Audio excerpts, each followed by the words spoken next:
कधी असे वाटते आपण इतके असतो की लोकांना वाटते हा खूप सुखी आहे, याला कसलीच चिंता नाही आणि कुठलेच दुःख नाही.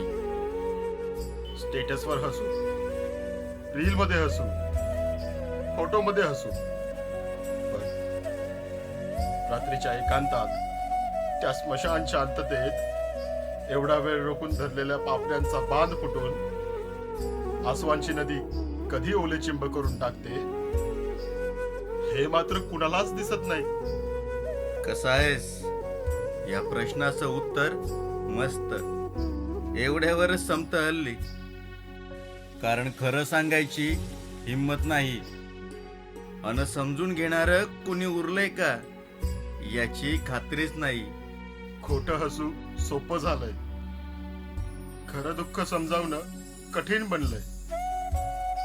हसत राहिलं की कुणी प्रश्न विचारत नाही आणि प्रश्न न विचारले की जखमा सहज लपवता येतात. पण माहित आहे का, हे हसू हळूहळू आतून थकवायला लागतं. कारण फक्त चेहरा असतोय पण मन मात्र रडायचं विसरत नाही. कधीतरी हे खोटं हसू बाजूला सारून ठेवता येईल का?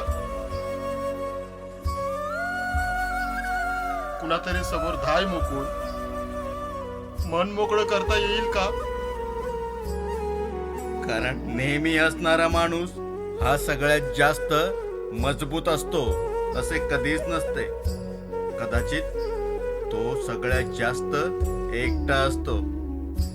त्याला या खोट्या हसण्याला बाजूला सारून खरं दुःख मांडता येईल का?